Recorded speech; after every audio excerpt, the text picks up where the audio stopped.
Good morning, Rune. Good morning. How are you? I'm fine. I'm great, actually. Yeah? Thanks. And you? Yeah, I'm good, man. Good. We've had a very good week here in Bedford. I know. You heard. Yeah. You heard. Congratulations. Thank you. We all had a few too many beers. I can imagine, yes. I saw some pictures as well on Twitter. Oh, you saw the celebrations? I did, yeah. Yeah. So Danny here had a small hangover. Oh, one of the worst hangovers I've ever had. Oh, was it that bad? I was feeling so bad. Today, I woke up this morning feeling so good. Was it actually that bad? Yeah, it was pretty bad. Young Connor had a little nap in the car. Mm. I had a few too many, but it wasn't too bad.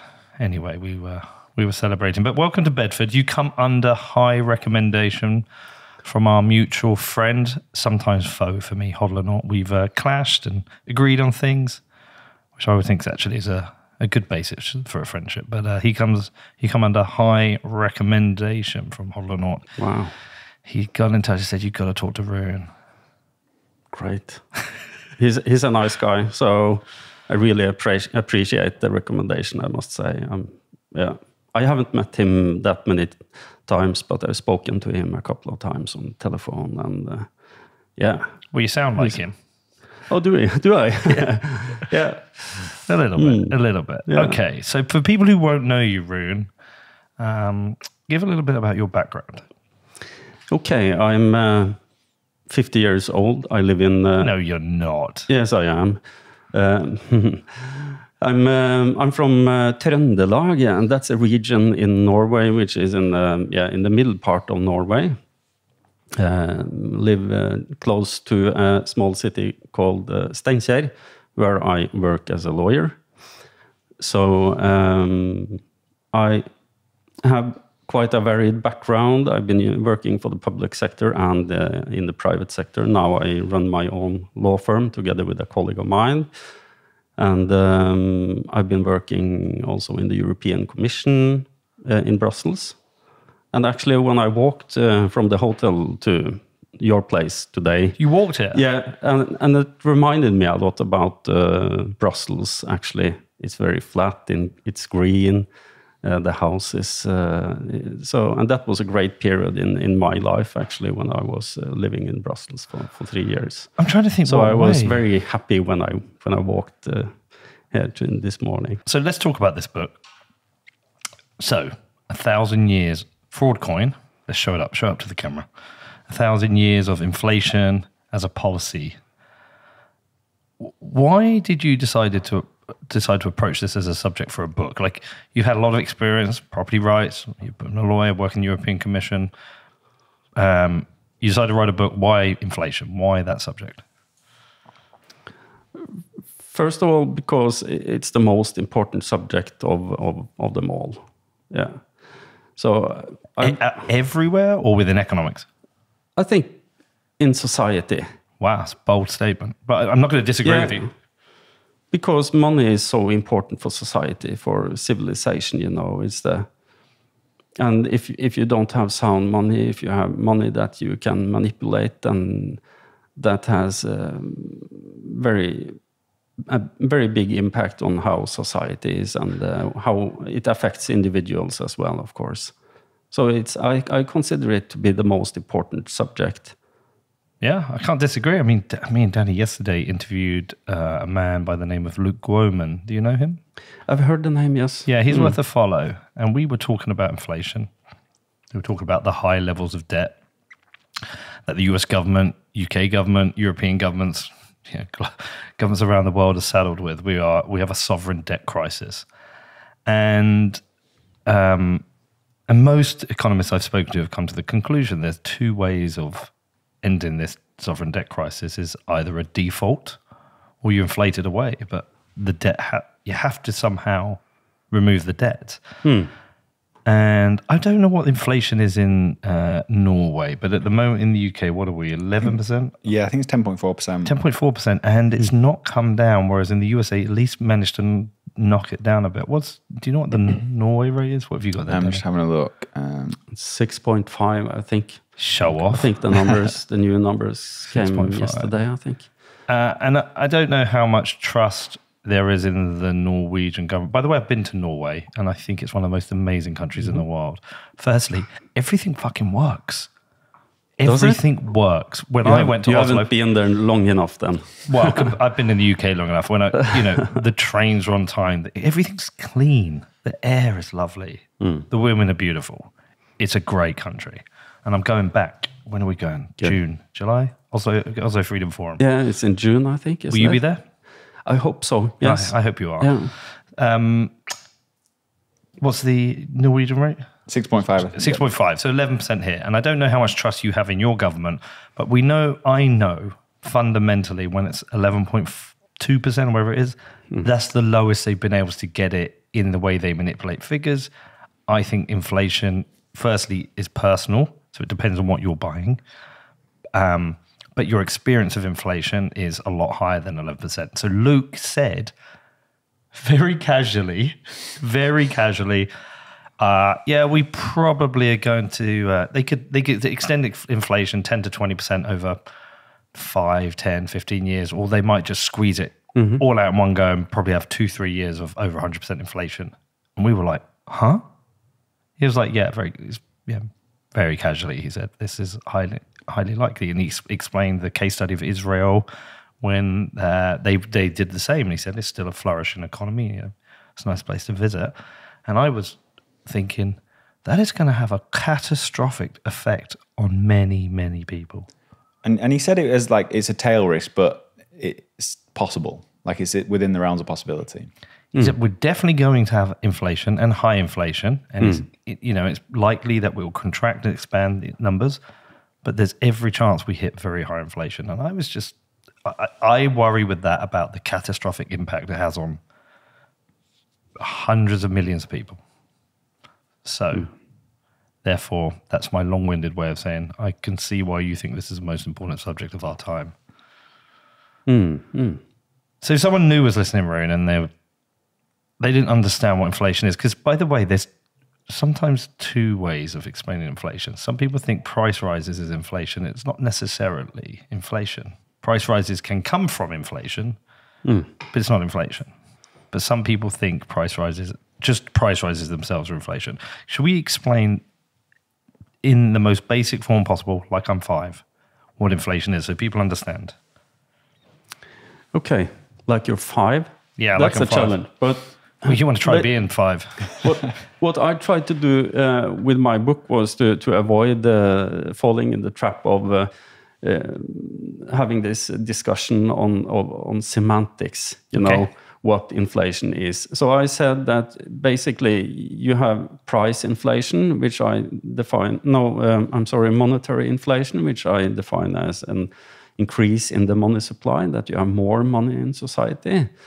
And then you have price inflation, which is a general increase in the prices, in the price level. And then I said that there's a causality there. So you need to have an increase in the money supply in order to have a general price increase, the price inflation. So, sorry, just to interrupt. A general price increase would be, so for example, say Connor over there sells hats, and suddenly he gets a lot of exposure and there's a lot of demand. He raises his prices. That's not a general increase in price. That's a isolated based on performance. When you say general, you mean broad increase in the price of everything due. Yeah. And I don't limit it to consumer goods, of course. It's real estate, it's stocks, everything. And of course, due to technological innovation, etc., some prices some goods will fall in price, while others, of course, will increase in price. But the basic rule is that you need a general increase in the supply of money in order to have a general increase in the prices.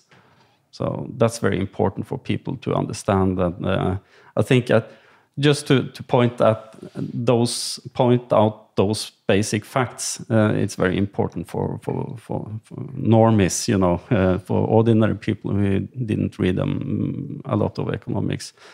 They need to understand this fact. It's the most important issue.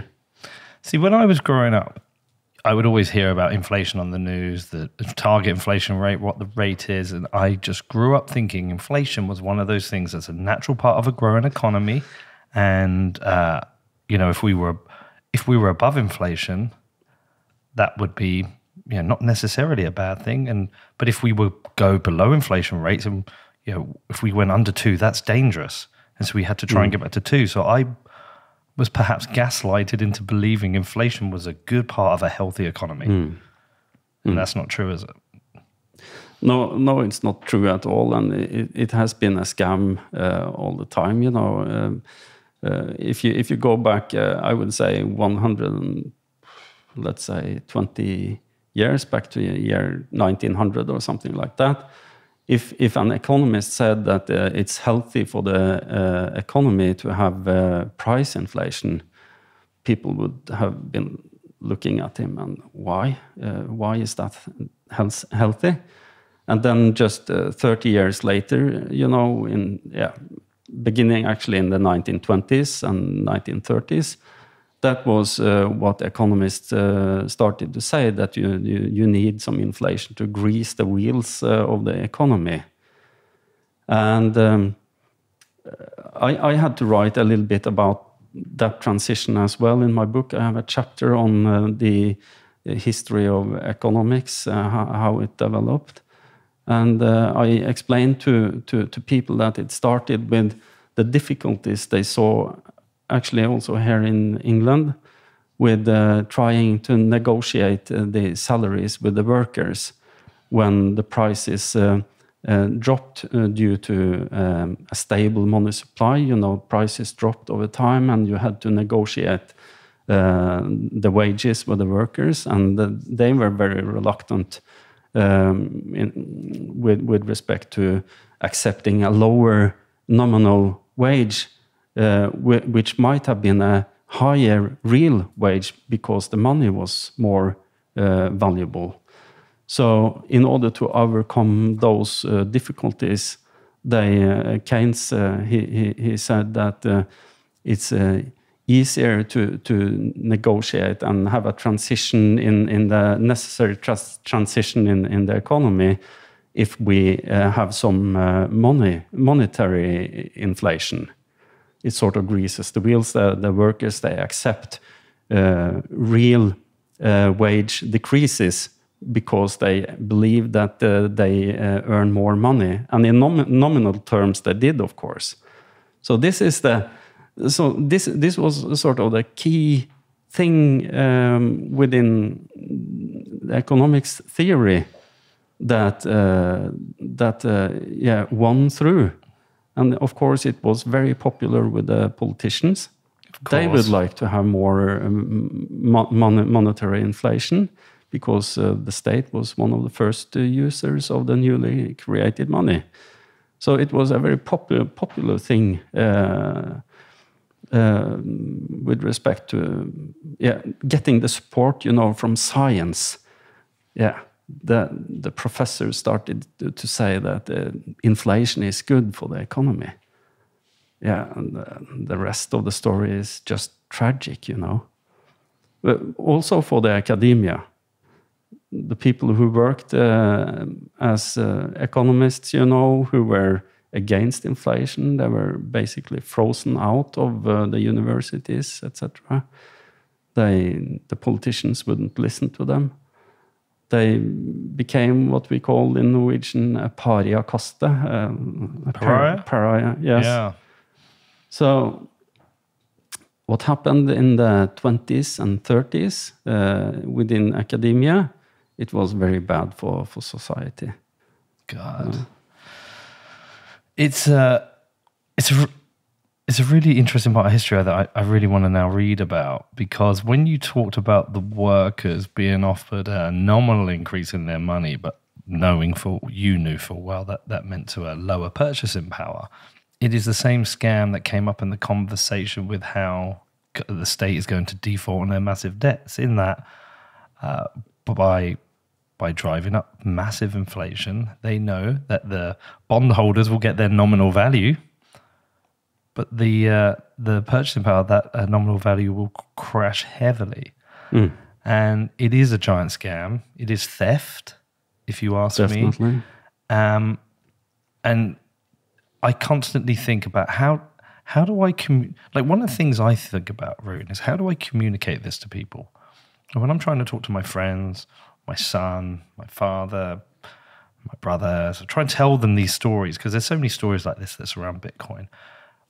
I sometimes feel like I'm coming across as a nutter.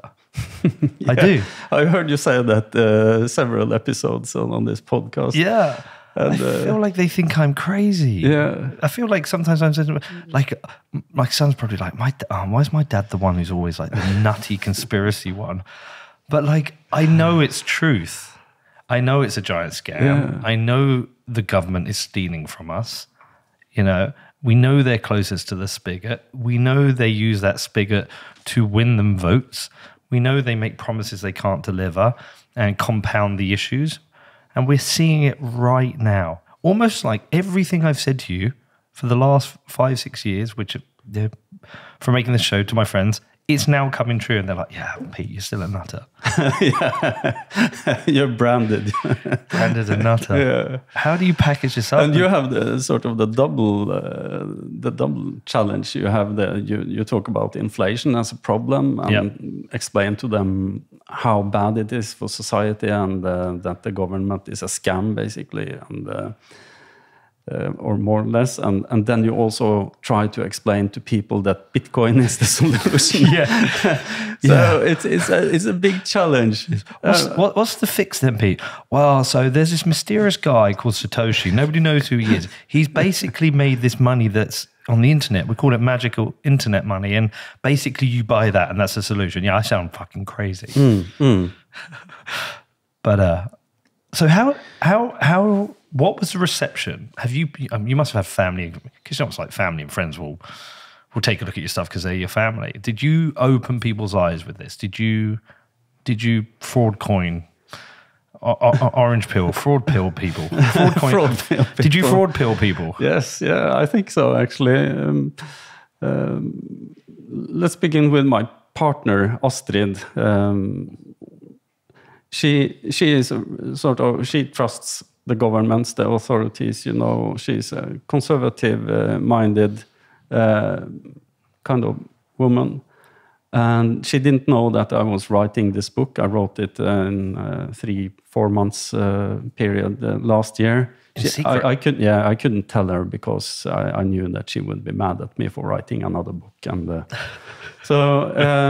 and I think it was 2 weeks before I was going to launch the book, she asked me, Rune, are you writing a book again? And then I had to admit yes. And of course, when I understand that she was mad at me, and that wasn't a good start, you know, in terms of trying to get her to read this book. How many books have you written? I've written 2 books. I didn't know you wrote. What was the one before this? It was about quick clay. Quick clay? Yeah. What is quick clay? Well, quick clay, you know what clay is in the soil. It's So quick clay is something we have a lot of in Norway. It's a type of clay that collapses. So it goes from a solid sort of soil, and suddenly it just becomes like water. Like quicksand? It's almost like quicksand, yes. Okay. Well, and there's enough to get a whole book out of this? I'm sorry? You wrote a whole book on quick clay? Yeah, it's much bigger than this one, actually. I'm interested to know how much you could write about quick clay. Well, quite a lot, actually. Yeah. Yeah. So why was she so opposed to you writing another book then? I spent a whole lot of time writing the first book, and but to get back to your question on orange pilling or fraud pilling, people around me. I took her to a conference. It was a month ago. It was a gold conference, but I was invited to speak about inflation. And she heard my presentation and many others' presentations as well. And she became convinced that the monetary system we have is not good at all. and she sort of began, I think, to appreciate the work that I have done. Okay, great. Yeah. So did she apologize? I'm sorry. Did she apologize? If she apologized, Yeah. well, she didn't, but I forgive her for being mad at me. So what do you think is it that resonated with her then? What I think is that the way I explain inflation in my book is by looking backwards, looking at the history. Mm-hmm. Because I go all the way back to the Viking Age, and my region, Trøndelag, in the middle part of Norway, as I told you, and it's got a rich history. And if we go back to before 1050 after Christ, then we had what we call monetary freedom, or what I call monetary freedom at least. So people could use whichever money they liked best. They could use silver coins from the UK. They could use gold coins from the Arab countries. And they preferred to use coins with the highest possible amount of valuable metals, namely silver and gold. And this was kind of special because most other places you already had introduced inflation as a policy, where the kings took control of the coinage and they debased the coins over time, and just defrauded their people. So what I tried to explain was the transition from this kind of free society and to a society which was plagued by inflation in a short period of, it took just 16 years before tragedy occurred. So it was introduced in 1050, and in 1066, it became a catastrophe. Because what happened? What happened was that the king, his name is Harald Hardråde, he introduced inflation in Norway in 1050 after killing one of the sort of local, big guys in big shots in Trøndelag, and I think it was he reduced the silver content from 90% to 33% within 16 years. And basically what he did then was probably that he tripled almost the money supply in 16 years. And he enriched himself a lot by doing that, probably raised taxes as well at the same time. And he decided that he wanted to go to England and conquer England. So he took 7,000 to 9,000 men with him. 79? 7,000 to 9,000 people with him to England. And they were surprised by King Harold of England and slaughtered in the Battle of Stamford Bridge. And that was actually the end of the Viking Age. That marked the end of it all. Huh. So it's so dramatic, our story of going from monetary freedom to inflation to catastrophe, the end of the Viking Age, and a very swift transition in respect of culture and politics, etc. And this is what I think resonates with people. They can feel what inflation is when they read my book and hear about this story. I think a lot of people are feeling it now, but I don't think they truly understand what's happening. I've spoken to a lot of people about it. Some do. Some understand. Some are believing what they've been told, that, you're experiencing high inflation because Putin attacking Ukraine, which obviously is an excuse.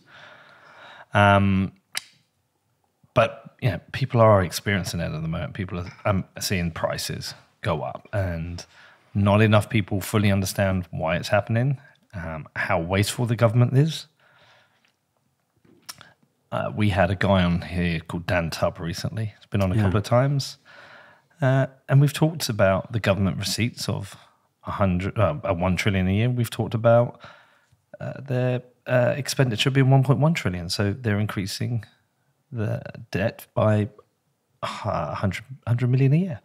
We've talked about them increasing the money supply that's come with that.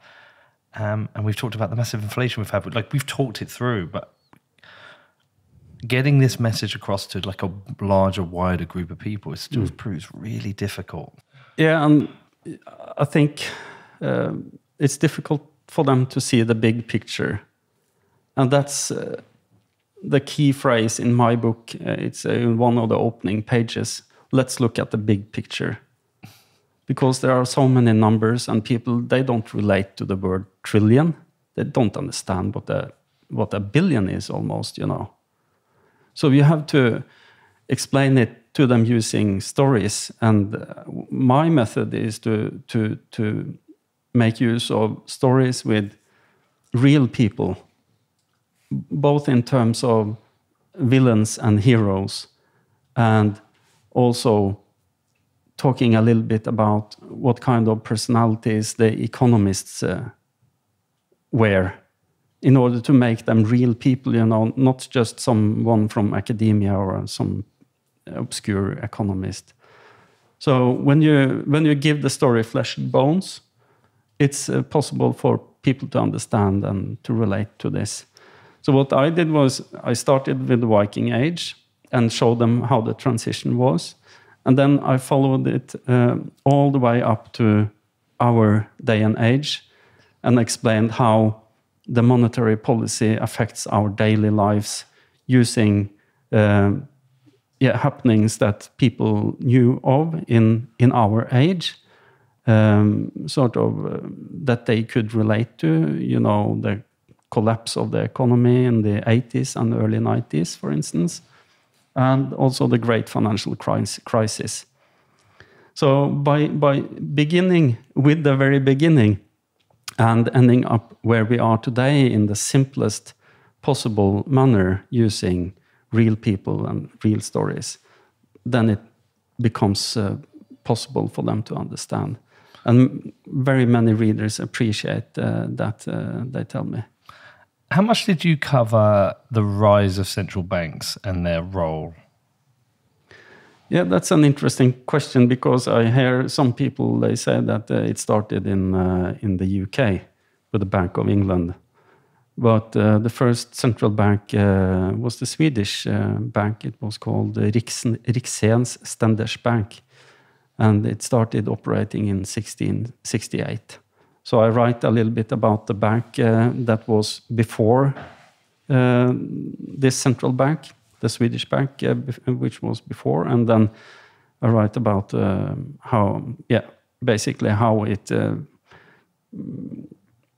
facilitated all the wars that the Swedish king was involved with afterwards in the beginning of the 1800s. So it's a very interesting story, of course. And what happened was that this innovation in monetary policy, it spread throughout Europe like a wildfire. You know, and I think the reason why it did so was because they saw what a little Swedish country with a mad warring king, what he could do in terms of waging wars against the giant like Russia and many other countries. And he made very effective use of the central bank. So it spread to all the other countries, and the kings wanted to have this, you know, and it was a kind of a weapon. And how did the central banks evolve? What was the original purpose of this Swedish central bank? I think the original purpose was it was the Swedish nobility who started up this bank, because they watched how the previous bank performed in terms of redistributing wealth by using paper bills and inflation with paper money, you know. But the Swedish king was quick to just take control over the bank, and because he wanted to have the revenues for himself and to borrow money, wage wars. And it's quite simple, actually. Yeah, it was a tool. So are you a proponent yourself now of free banking, going back to an era of free banking? Yeah, it's much better than the coordinated banking by using a central bank, of course. But I think if we look a bit in the future, if Bitcoin succeeds, for instance, I don't see a very big role for the banks anymore. You know more about that perhaps than I do, but and of course what the Well, Bitcoin is a free bank. Yeah, sort of, or a non-bank. Well, I think of it. Well, I think of it as free banking in that with free banking you have private institutions issuing their banknotes, and you have to build certain trust around those companies. But they're allowed to fail, and if they fail, you deal with the consequences of that failure. Bitcoin's kind of the same in that there's no bailout for me in that, but to me it's better than free banking, because with banks I have to trust them as a custodian. I have to trust that they have the gold within their vaults to back their currency. I have to trust that they have the gold that backs up their banknotes. And if they fail, I have to suffer the consequences because there's no bailout. With Bitcoin, again, there's no bailout. I can choose to trust a custodian, or I can custody myself. But there's no bailout. And that to me is the new era of free banking, which evolves beyond gold in that you can custody yourself now. You don't have to write. I mean, some people may choose to use custodians. I know people like, not your keys, not your Bitcoin. I think there's going to be people who are going to rely on custodians. And again, that's just a different trust model. But there are for me, it's the free banking era. There's no bailouts with Bitcoin. And I take that risk. Danny takes that risk. You take that risk. We all take that risk. We all want that risk. Yet they're trying to choke us out anyway. Yeah, it's a big threat to the system that we have today. It's the biggest threat they have had ever, you know. So I understand that they are fighting. So have you warmed to Bitcoin quite a bit? Yeah, definitely, of course. And although I don't write that much about Bitcoin in my book, I have a couple of pages covering cryptocurrencies and Bitcoin. And luckily, I had learned enough to separate between the two. And my conclusion when I had studied it while I was writing the book was that perhaps the most important thing with Bitcoin was the community itself, that may be able to rediscover the value of monetary freedom. And I didn't develop that idea a whole lot, but I acknowledge that people are beginning to understand what the monetary system is now, much thanks to the Bitcoin community, and that's very, very valuable. I was kind of skeptical, a little bit skeptical, I must confess, to the. It seemed to me at the moment when I wrote the book that it was a bit cultish. Yeah. And, well, it is a little bit. It might be in some Bitcoin communities, but so my fear was that people thought that it would be enough just to get a success with Bitcoin, that it could replace the fiat money, and then we could all relax and everything was good. And what if they didn't discover the value of or the importance of monetary freedom on their way?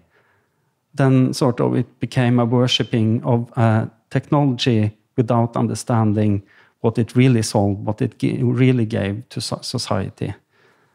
And that's something that I'm trying to develop further now, because I'm writing a new book at the moment. Does she know you're writing? Yes, she does. Is she mad at you? No, she accepts it at least. And the book is about Bitcoin. It's called. Come on. Yeah, it's called Arrow of Truth. Yes. And here I try to explain how important Bitcoin is in terms of people rediscovering the value of monetary freedom. I think we should be fatalistic in terms of trying to think that Bitcoin fixes everything. It can fix a lot, but suddenly something happens, perhaps with our belief system or something like that. Perhaps it might be destroyed by someone, a future king, you don't know. And what if we don't remember then what Bitcoin really solved for us? That would be a tragedy. And it's so important to remind ourselves about what Bitcoin actually does for society. Yeah, it's interesting you say that about Bitcoin being used to teach people about monetary freedom. In that a lot of conversations I've had recently, I've talked about this on the podcast, I've gone beyond trying to explain to people that why you should buy Bitcoin, why you should invest in Bitcoin. I just say, we even have on the football club, we have an article which is why you should not buy Bitcoin. And it says, yeah, there's never a good time.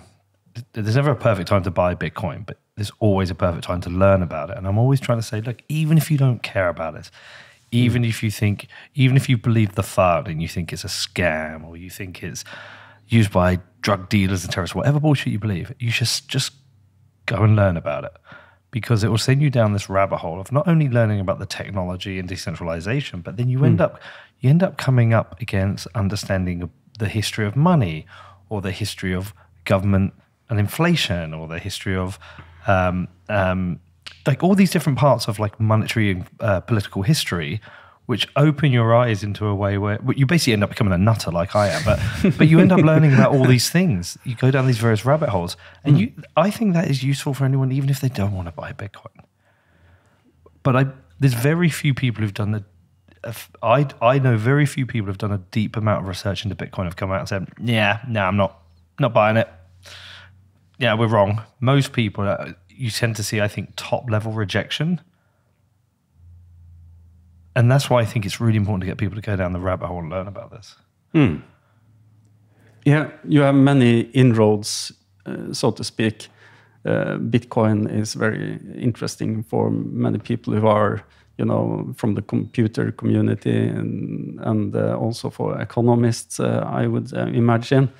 And also those who are interested in political science and many other social sciences.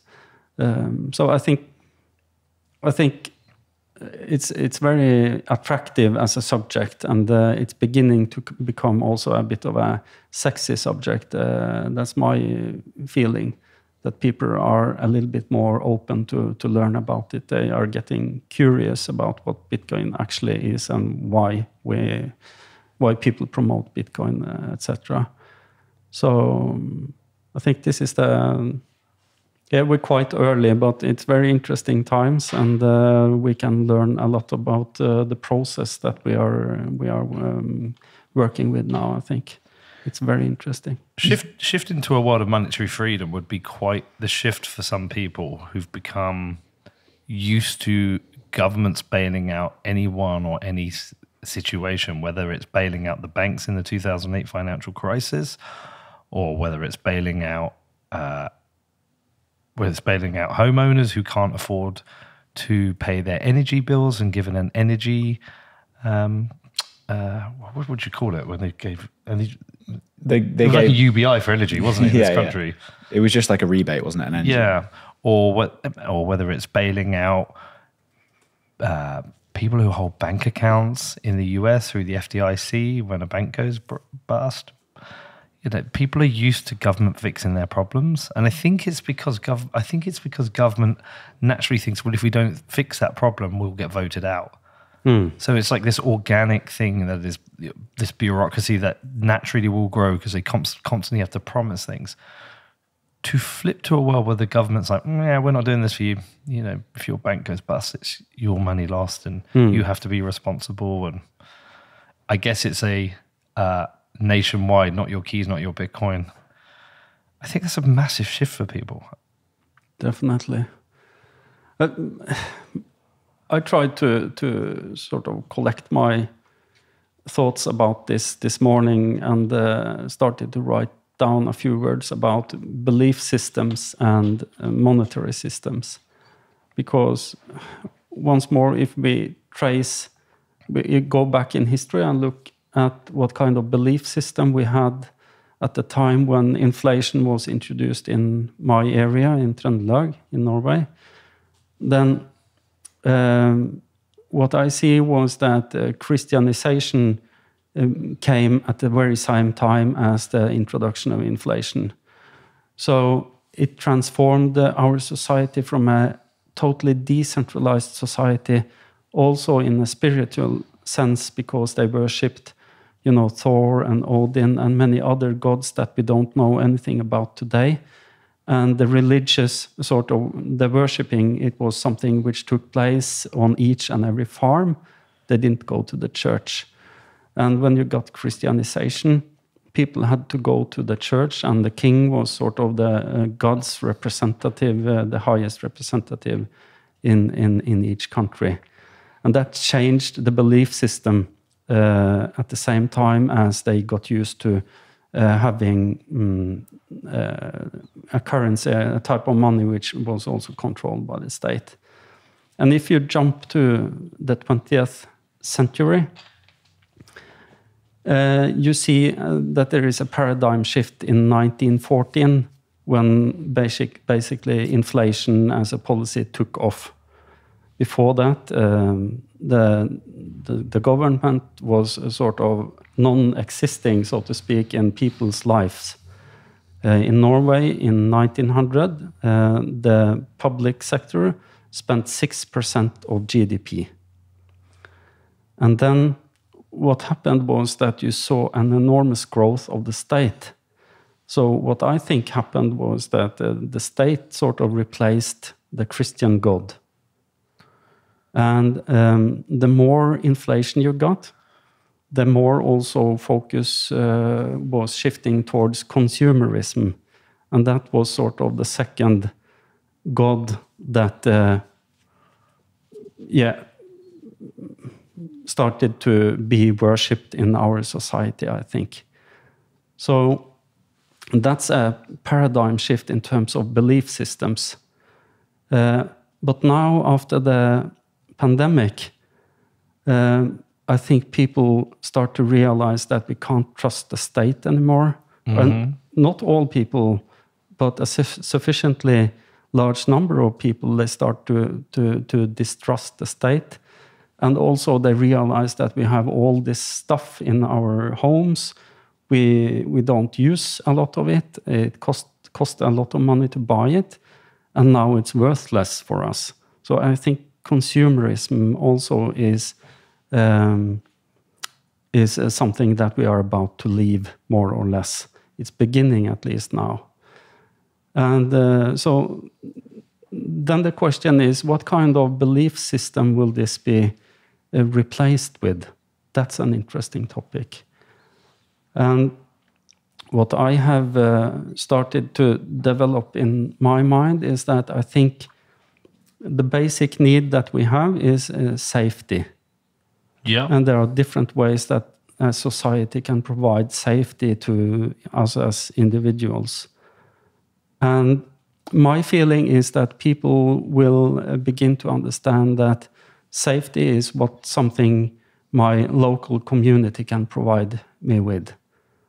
And you start to find the way back to, your family and neighbors and the local community, that you work together much more than we used to do previously. So almost coming full circle. almost coming full circle. Yes, in our history, it's a 1,000-year sort of full circle. Wow. Yeah. So that's my impression, that we are gradually going back to that state. You might say, sort of that situation. Yes. Is that covered in the new book?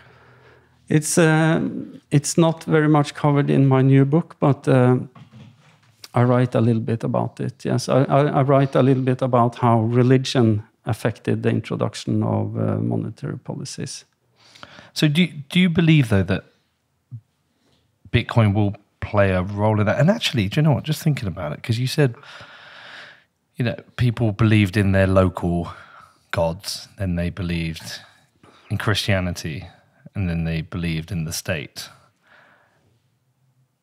Is Bitcoin itself, do you think, for some people, the next thing they believe in? And that's maybe why it is a little bit cultish, because these aren't religious people. They aren't people who believe in that. They need to believe in something. A lot of people need to believe in something, attach themselves to something. And so this idea of this peaceful revolution through Bitcoin, do you think that has become a belief system? And that's why people are a bit cultish. That's a good belief system, but if we're right, I think.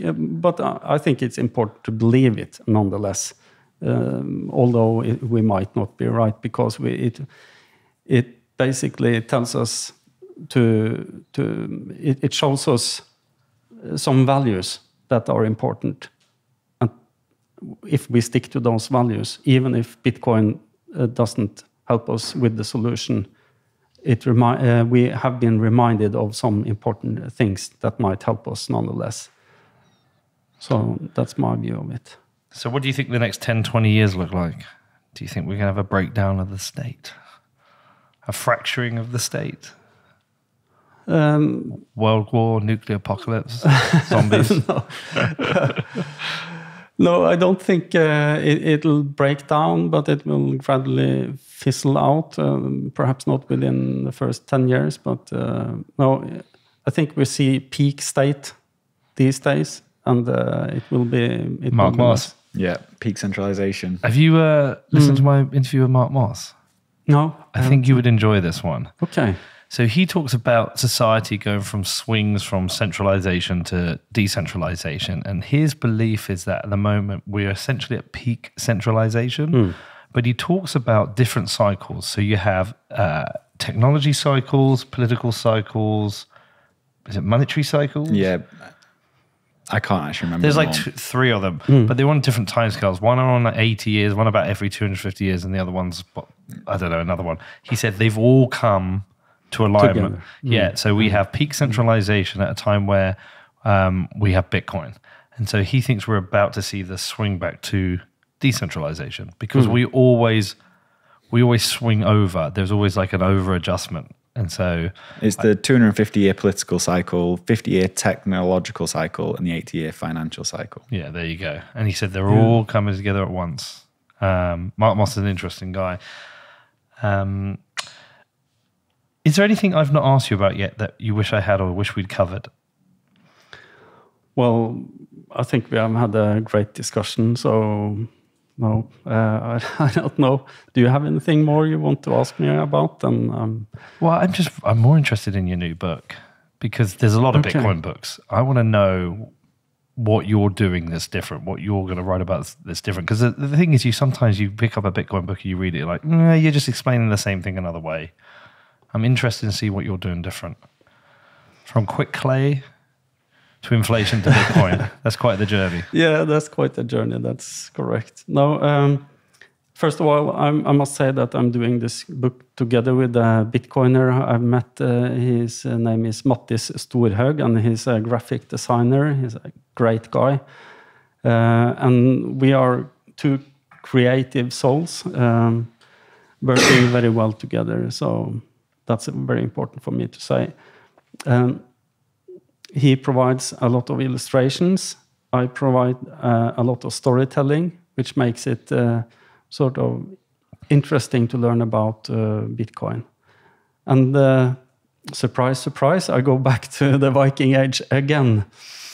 The reason why I'm doing this is because once you look at the social and political architecture which we had in Trøndelag some 1,000 years ago, then you understand why we could have a monetary freedom.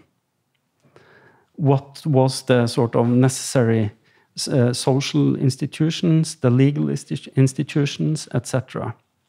And the interesting thing is, once you compare those social and political and legal institutions with the architecture of Bitcoin, you see so many parallels.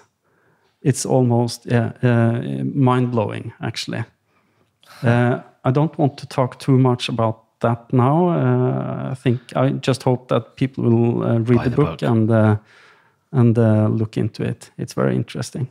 Wow. So tell people how they can find your current book, follow you, find out about your next book when it comes out. Okay. You can follow me on Twitter, of course. You'll get a whole lot of information. I do quite a lot of writing there. And I also have a Substack account, so you find me there as well. And me and Mattis, we decided to create a new company together, and it's called Undoco, UNDOQO. And you find us on the internet, undoco.com. And the meaning of this word is actually the core, the essence. So yeah, you can find us there. You will find the new book there, and also the Fraudcoin book. Well, thank you for coming over. Thank you for having this conversation with us. I think we'll give Hodler Norton a nod and say it was worth doing. And good luck with the new book. I look forward to hearing about it. Thank you. Thank you for having me. Great.